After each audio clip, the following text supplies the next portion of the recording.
Okay guys, hari ni aku nak main satu game. Hari ni aku nak cipta satu karakter boy yang lebih kuat daripada karakter Mas Mana. Jom kita tengok siapa yang kita dapat. Let's go. Okay, karakter yang pertama aku dapat. Harapnya dapat karakter yang padu lah. Sebabnya bagi aku karakter Mas Mana ni memang complete lah. Daripada segi IQ, lepas tu dia punya skill pun memang mantap gila.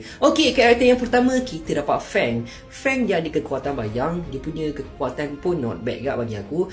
Tapi aku tak nak ambil Fang untuk power tau. Disebabkan aku percaya ada karakter yang lagi padu daripada karakter Fang. So untuk Fang aku akan ambil dia sebagai stamina. Okay, karakter yang kedua pula. Come on lah, bagi karakter yang padu sikit. Siapa yang kita dapat? Dapat Retaka man. Dia ada kekuatan elemental. So untuk Retaka confirm aku akan ambil dia sebagai power. Permulaan memang sangat cun lah untuk aku kan. Okay, untuk karakter yang ketiga pula dapat Ochobot ni. Ochobot ada kekuatan teleportation. Tapi power kita dah ambil Retaka. So untuk Ochobot aku nak ambil dia sebagai apa kan? Takkan nak ambil dia sebagai partner kan. Partner dia tak boleh nak buat apa-apa kan. Dia bukannya boleh fight pun.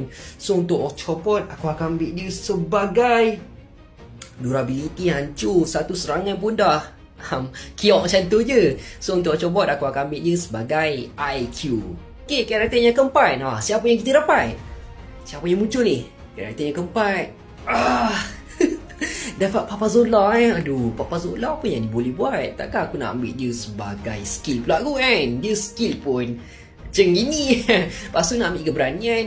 Papa Zola penakut man. Aduh, nak ambil dia sebagai apa Speed. Lagi kan. Aku akan ambil Papa Zola. Kalau Papa Zola ambil IQ pun not bad kot. Sebab dia ada ciri-ciri pemimpin tau. Tapi tak apa, untuk Papa Zola aku akan ambil dia sebagai keberanian.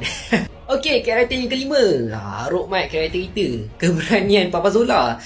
Okay, Captain Gaizo. So untuk Captain Gaizo aku yakin sangat. Aku confident aku akan ambil dia sebagai durability. Tapi kalau kita ambil dia sebagai skill pun not bad. Tapi aku akan pilih dia sebagai durability. Okay, 3 karakter yang terakhir. 3 karakter penentuan untuk kalahkan Mas Mana. Kita dapat Yaya. Yaya dia ada kekuatan fizikal ke kan. Waduh, aku nak ambil dia sebagai apa Okay, untuk Yaya aku akan ambil dia sebagai partner. Dia akan jadi pair aku untuk berhadapan dengan Mas Mana. Okay, 2 karakter yang terakhir. Skill dengan speed. Siut dah. Dapat probe. Probe aku akan ambil dia sebagai speed lah. Kita akan ambil dia sebagai speed. Aduh, barai mat. Memang hancur gila karakter kita. Okay, karakter yang terakhir untuk skill. Mecha Mato. Not bad lah.